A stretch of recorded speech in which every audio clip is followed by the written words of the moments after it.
তুমি কি BDO officer হতে চাও?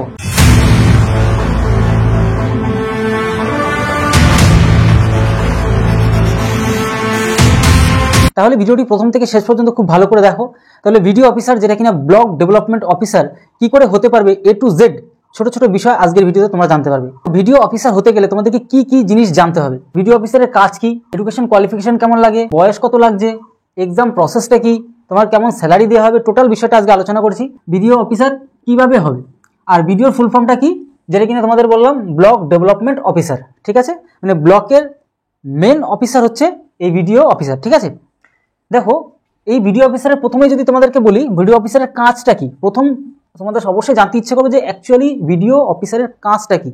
দেখো কেন্দ্র সরকার আর রাজ্য সরকারের যে সমস্ত প্রকল্পগুলো হয়, সমস্ত প্রকল্পগুলি উন্নয়নমূলক প্রকল্পগুলো হয়, তো সেই সমস্ত কাজগুলো সব এই ভিডিও অফিসারগুলো জনসাধারণকে প্রোভাইড করে। ঠিক আছে, তাহলে আমরা বুঝতে পারলাম কেন্দ্র সরকার আর রাজ্য সরকার ডাইরেক্ট তো আর জনসাধারণকে একদম সরাসরি তার সাধারণ পাবলিককে হেল্প করতে পারে না, কিন্তু কোনো না কোনো মাধ্যম দিয়ে তো হেল্প করতে হবে। তাহলে সেটা কার দ্বারা হবে, সেটা হচ্ছে ভিডিও অফিসারের। তারা কি করে, সেই প্রকল্পগুলো যেহেতু ওই রাজ্য সরকার অথবা কেন্দ্র সরকার থেকে সেগুলো আসে প্রথমত এখানে, এবং ভিডিও অফিসাররা সেগুলোকে সব ঠিকঠাকভাবে কিন্তু সিস্টেম ওয়াইজ ভাবে জনসাধারণকে সাহায্য করে। ঠিক আছে, এবার ব্যাপারটা হলো প্রথমে আমরা বুঝতে পারলাম যে উন্নয়নমূলক যে সমস্ত কাজগুলো, যেরকম রাস্তা তৈরি করা, তারপর কোথাও সেতু তৈরি করা, বা কোনো বিভিন্ন ধরনের প্রজেক্ট আসলে সেই সমস্ত প্রজেক্টগুলো জনসাধারণ যাতে খুব ভালো করে উপকৃত হয়, সেই সমস্ত উন্নয়নমূলক কাজগুলি মানুষ জনসাধারণ যেন খুব ভালো করে পেতে পারে, সেই ব্যবস্থাগুলো কিন্তু ভিডিও অফিসাররাই করে থাকেন।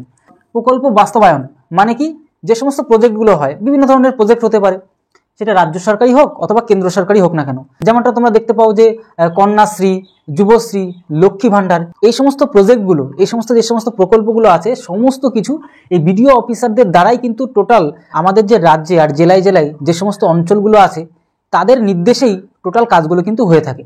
পঞ্চায়েত সমিতির কার্যকর্তাদের আদেশ নির্দেশ করা, যে সমস্ত ফ্যাসিলিটিগুলো আসে রাজ্য সরকার অথবা কেন্দ্র সরকারের থেকে, সেগুলো যেন সঠিকভাবে মানুষ পেতে পারে, তার জন্য এই ভিডিও অফিসাররা পঞ্চায়েতের যে সমস্ত কার্যকর্তারা আছে তাদেরকে নির্দেশ করে যেন সঠিকভাবে তারা কিন্তু ফ্যাসিলিটিগুলোকে জনসাধারণের মধ্যে প্রোভাইড করে দেয়।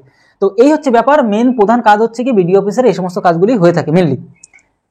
এবার আমরা যদি কাজের কথা ছেড়ে দিই, এবার আমরা যদি চলে আসি এডুকেশন কোয়ালিফিকেশন, মানে তুমি যদি ভিডিও অফিসার হতে চাও, ভিডিও যদি অফিসার হতে চাও, তাহলে তোমাকে এডুকেশন কোয়ালিফিকেশন কি থাকতে, মানে শিক্ষাগত যোগ্যতা কেমন থাকতে হবে তোমাকে অবশ্যই গ্র্যাজুয়েশন কমপ্লিট করতে হবে। গ্র্যাজুয়েশন তুমি যদি ওপেন ইউনিভার্সিটি থেকেও করো তাতেও কোনো সমস্যা নেই, এই সার্টিফিকেটের ভ্যালু দুটোই সেম। তুমি যদি ওপেন ইউনিভার্সিটি থেকেও যদি গ্র্যাজুয়েশন কমপ্লিট করো তাতেও হবে, এছাড়া রেগুলার কলেজ থেকে করলেও তো কোনো সমস্যা নেই। মানে এক কথায় তোমার গভর্নমেন্টের কোনো স্বীকৃত সার্টিফিকেট থাকলেই কিন্তু হবে। ঠিক আছে, তাহলে আমরা বুঝতে পারলাম যে এডুকেশন কোয়ালিফিকেশনটা কি, গ্র্যাজুয়েশন কমপ্লিট করলেই হচ্ছে। এবার তোমার বয়স কত হতে হবে, যেহেতু গ্র্যাজুয়েশন কমপ্লিট করতে করতে 21 বছরের আশেপাশে লেগে যায়, তাহলে কি 21 বছর থেকে 36 বছর পর্যন্ত, মানে 21 বছর থেকে তোমার যদি 36 বছর হয়ে থাকে তবে তুমি ইউআর যদি হয়ে থাকো, মানে জেনারেল যদি হয়ে থাকো, তাহলে তুমি অ্যাপ্লাই করতে পারছো। তার পাশাপাশি তুমি যদি ওবিসি হও, ঠিক আছে, ওবিসি হও তাহলে আরও 3 বছর ছাড় পাচ্ছ, মানে 36 আর 3 কত 39 বছর পর্যন্ত। তারপর তুমি এসটি আর এসসি যদি হও তাহলে আরও 5 বছর তুমি ছাড় পাচ্ছ, তার মানে কি 36 আর 5 কত 41 বছর। এর পাশাপাশি তুমি যদি পিডাব্লিউডি হও, ঠিক আছে, তাহলে তুমি 21 বছর থেকে 45 বছর পর্যন্ত কি তুমি এই অ্যাপ্লাই করতে পারবে। এবার তোমরা দেখো এক্সাম প্রসেস, তোমাদের যে পরীক্ষাটা হবে দুটো স্টেপে পরীক্ষা হবে, দুটো বলবো না 3টে স্টেপে পরীক্ষা হবে। একটা হচ্ছে কি, একটা প্রিলিমস হবে, তারপর একটা মেন্স হবে, আর একটা হবে ইন্টারভিউ। এই 3টে প্রসেসের মাধ্যমে কিন্তু তুমি ফাইনালি ভাবে তুমি একজন ভিডিও অফিসার হতে পারবে। ঠিক আছে, এবার টোটাল প্রসেসটা তোমাদেরকে স্ক্রিনের মাধ্যমে দেখাচ্ছি, তোমরা ওইখান থেকে ভালো করে দেখে নাও। দেখো তোমাদেরকে যেটা বললাম যে প্রিলিমস এক্সামে আমাদের 200 নম্বরের যে এক্সাম হবে, ঠিক আছে, সবার প্রথমে তোমাদেরকে বলি যে একটু আগে যেটা বললাম 3টে স্টেপে কিন্তু তোমাদের এক্সাম হচ্ছে, প্রিলিমিনারি এক্সাম হবে, মেন্স এক্সাম হবে, আর হচ্ছে তোমাদের পার্সোনাল টেস্ট যেটা ইন্টারভিউ। ঠিক আছে, তো দেখো প্রিলিমিনারি টেস্টে আমাদের 200 নম্বরে কিন্তু এক্সাম হবে। ঠিক আছে, তো এখানে আমি টোটাল ডিটেলস বলবো যে কী সাবজেক্টের উপর হবে। অবজেক্টিভ হবে, টাইপটা হবে, টাইপ অফ এক্সাম হচ্ছে অবজেক্টিভ, তোমার হচ্ছে মানে এমসিকিউ বেজের যেটা এক্সাম বলি আমরা। আছে name of paper, say general studies থাকছে, প্লাস পাশাপাশি সব জিনিসগুলি তোমাদেরকে বলছি এক এক করে। 200 নম্বরে কিন্তু এখানে আমাদের পরীক্ষা হবে। এবার মেন্স এক্সামে তোমরা ভালো করে যদি খেয়াল করে দেখো যে আমাদের এখানে পেপার 1 থাকছে, পেপার 2, পেপার 3, পেপার 4, 5, 6, 7, 8। তো এখানে টাইপগুলো ভালো করে খেয়াল করে দেখো। পেপার 1-এ কিন্তু কনভেনশনাল টাইপ কিন্তু আমাদের থাকছে, ঠিক আছে। পেপার 2-তে থাকেও সেম কনভেনশনাল আমাদের কিন্তু থাকছে। আর পেপার 3-তে অবজেক্টিভ, পেপার 4-এর চেয়ে অবজেক্টিভ, পেপার 5-এ আমাদের অবজেক্টিভ, আর পেপার আমাদের এখানে যদি 6, 7, 8 যদি খেয়াল করি এগুলো কিন্তু অপশনাল, ঠিক আছে। তো যাই হোক ব্যাপারগুলো তোমাদের ধীরে ধীরে সব কিছু আলোচনা করছি। এবং পেপার 1 to 5 মানে 1 থেকে 5 পর্যন্ত 200 নাম্বারের প্রত্যেকটাতে কিন্তু পরীক্ষা হবে, প্রতিটা মানে পেপারে কিন্তু 200 নাম্বার করে, ঠিক আছে। আর এই পেপার আমাদের দিকে যদি বলি 6, এখানে কিন্তু 400 নম্বরে কিন্তু পরীক্ষা হচ্ছে, ঠিক আছে। তো এই বিষয়গুলো আরও ডিটেলসে আলোচনা করছি এবং লাস্টের ইন্টারভিউটা কিন্তু 200 নম্বরে হবে। এছাড়া নতুন যদি সিলেবাস বের হয়, মানে এটাকে ধরেই চলো, এটা যেহেতু এমনভাবেই চলছে আপাতত। আর এছাড়া যদি নতুন করে তোমাদের যখনই রিকমেন্ডটা বেরোবে তখনই তোমাদেরকে তো অবশ্যই জানাবো। এবার আমরা যদি নেক্সট পেজে চলে আসি, আমরা যদি প্রিলিমিনারি ব্যাপারটা ভালো করে খেয়াল করে দেখি। 1 সেকেন্ড, দেখো এখানে আমাদের প্রিলিমিনারি এক্সামের যে সিলেবাসটা, ইংলিশ থেকে কিন্তু 25টা নম্বর থাকছে, 25টা কোশ্চেন, ঠিক আছে। মানে 25টা মানে প্রত্যেকটা 1 নম্বর করে। এখানে আমাদের 2.5 ঘন্টা নয়, এটা শুধু জন্য 2.5 ঘন্টা নয়, মানে টোটালে 200 পরীক্ষা, 200 নম্বরের পরীক্ষা হবে, এখানে 2.5 ঘন্টা কিন্তু আমাদের সময় নিচ্ছে, ঠিক আছে, টাইম যে ডিউরেশনটা। জেনারেল স্টাডিজ থেকে আমাদের 200 নম্বর 25টা প্রশ্ন, 25 নম্বর। আর কারেন্ট অ্যাফেয়ার্সের ন্যাশনাল ইন্টারন্যাশনাল যে ইম্পর্টেন্সগুলো যেগুলো আছে, ইভেন্টসের যে ব্যাপারগুলো থাকে, যে ঘটনাগুলো ঘটে, মানে এক কথা কারেন্ট অ্যাফেয়ার্স, ওই বিষয় থেকে আমাদের 25টা প্রশ্ন থাকবে, 25টা নাম্বার থাকবে, 25 নম্বর, এক কথা, ঠিক আছে। তারপরে হিস্ট্রি অফ ইন্ডিয়া, এখান থেকে আমার 25টা প্রশ্ন থাকে, 25 নম্বর। তারপরে geography of India with special reference to West Bengal, মানে ওয়েস্ট বেঙ্গল থেকেও থাকছে, plus geography, Indian geography, total বিষয়টাই থাকবে।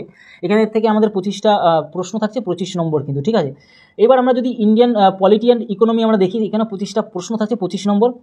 ইন্ডিয়ান ন্যাশনাল মুভমেন্ট, এখান থেকেও কিন্তু আমাদের কিন্তু 25টা প্রশ্ন থাকবে, 25 নম্বর। তবে জেনারেল মেন্টাল এবিলিটি, তো এখান থেকেও কিন্তু আমাদের 25টা প্রশ্ন থাকে, 25 নম্বর, ঠিক আছে। তো এমন করে আমরা দেখতে পাচ্ছি 200খানা আমাদের প্রশ্ন, 200 নম্বরে আমাদের এখানে টোটালটা থাকছে। তো এইখানে এই যে টোটাল ডিউরেশন, টাইম ডিউরেশনটা কত, 2.5 ঘন্টা, মানে টোটাল 200 নম্বরের জন্য কিন্তু 2.5 ঘন্টা, ঠিক আছে। মানে শুধু এক একটার জন্য 2.5 ঘন্টা নয়, টোটালটার জন্য 2.5 ঘন্টা। এবার আমরা খেয়াল করব যে আমাদের যে মেন্স এক্সামটা, মেন এক্সামে আমাদের কী কী বিষয়গুলো আছে এখানে ভালো করে খেয়াল করে দেখো ভালো করে যদি আমরা এখানে খেয়াল করে দেখি, তাহলে আমরা দেখতে পারবো ল্যাঙ্গুয়েজ পেপার যেটা, ঠিক আছে। এবার ল্যাঙ্গুয়েজ পেপার বলতে কি, তুমি যে ভাষায় কথা বলো সেই ভাষার উপরে আমাদের যে, যদি তুমি বাংলায় কথা বলো, বাংলা, হিন্দি, উর্দু, নেপালি, এখানে যে এমনটা দেওয়া আছে সাঁওতালি, তো যেই ভাষায় তুমি কথা বলো সেই ভাষার উপরে তুমি কিন্তু তোমার মানে এক কথায় বাংলা ভাষায়, আমরা যেহেতু বাঙালি, বাংলা ভাষায় এক্সাম দেবো, 200 নম্বরে কিন্তু এখানে এক্সাম দিতে হচ্ছে। তুমি যদি গ্রুপ এর জন্য, এবার দেখো একটা কথা বলে দিই, এই যে আমাদের ভিডিও যে অফিসারগুলো যদি হতে চায়, এর মাধ্যমে কিন্তু এগুলো নিযুক্ত করা হয়, মানে এই সমস্ত পদগুলোকে, ঠিক আছে। তো বুঝতে পারছো এখানে আমাদের বুঝতে হচ্ছে, আর WBCS যে এক্সামের মাধ্যমে যে ভিডিও অফিসার হয় সেটা কিন্তু গ্রুপ এ এর জব, ঠিক আছে। তো আমরা সেখানে যদি খেয়াল করে দেখি, তাহলে আমাদের এখানে যেটা কিনা আমাদের ল্যাঙ্গুয়েজ পেপারে, আমাদের 1 পেপারে সেখানে 200 নম্বরের পরীক্ষা হচ্ছে, এখানে কিন্তু একটার জন্য 3টে ঘন্টা সময় নিচ্ছে, ঠিক আছে। তবে ইংলিশের জন্য 200, এখানেও 3 ঘন্টা। তবে জেনারেল স্টাডিজ সেখানেও 200, এখানে আমাদের 3 ঘন্টা। তবে জেনারেল স্টাডিজ পেপার 2 এখানেও 200 নম্বর, এখানেও 3 ঘন্টা। তারপরে constitution of India and Indian economy, এখানেও 200 নম্বর, আর আমাদের কিন্তু 3 ঘন্টা। তারপরে অ্যারিথমেটিক যেটা অ্যান্ড টেস্ট অফ রিজনিং, মানে রিজনিং থেকে প্লাস আমাদের অঙ্ক থেকে 200টা প্রশ্ন, 200 নম্বর, এক কথায়, ঠিক আছে। Optional subject 1 subject 2 paper of মানে 200টা মার্কস ইচ প্রত্যেকটাতে, সেখানে আমাদের কি হচ্ছে যে আমাদের 400 নম্বরে থাকছে 3 ঘন্টা। তারপরে তোমার পার্সোনাল টেস্ট, মানে এক কথা যে পার্সোনালিটি টেস্ট, মানে যেটা ইন্টারভিউ, 200টা প্রশ্ন, মানে 200 নম্বর থাকবে এখান থেকে, ঠিক আছে। এখানে টাইম ডিউরেশনটাও দেয়নি। টোটাল আমরা যদি খেয়াল করি 1800, একদম নিচে যদি খেয়াল করে 1800 নম্বরের কিন্তু পরীক্ষাটা এখানে হবে, ঠিক আছে।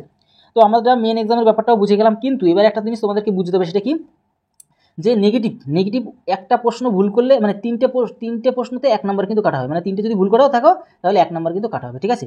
নেগেটিভের ব্যাপারটা তোমরা বুঝে নিলে। তো এই হচ্ছে মানে যে এক্সাম প্রসেসের যে সিস্টেমটা, সেটা বুঝতে পারছো। আর ইন্টারভিউতে আমাদের কি হচ্ছে, ইন্টারভিউতে আমাদের কিন্তু 200 নম্বরের ইন্টারভিউ হচ্ছে শেষমেশ, সেটা অবশ্যই কিন্তু একটু টাফলি হয়। তো সেখানেও কিন্তু খুব ভালো করে প্র্যাকটিস করে কিন্তু তোমাকে সেখানে যেতে হবে, ঠিক আছে।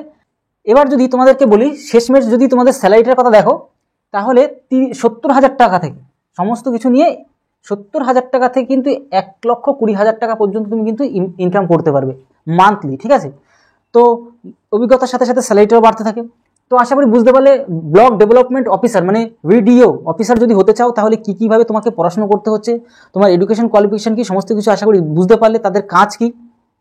তো ভিডিওটি তোমাদের কেমন লাগলো অবশ্যই জানাতে ভুলবে না। আর যদি নতুন হয়ে থাকে অবশ্যই আমাদের চ্যানেলকে সাবস্ক্রাইব করে বেল আইকনটি প্রেস করে রাখো এমন ধরনের হেল্পফুল ভিডিও পাওয়ার জন্য। আর যদি পারো অবশ্যই বন্ধুদের কাছেও শেয়ার করবে যারা ভিডিও অফিসার হতে চায়। তাহলে ভিডিওটি আজকে এই রইলো। তত সময় সবাই ভালো থেকো, সুস্থ থেকো। জয় হিন্দ, জয় ভারত।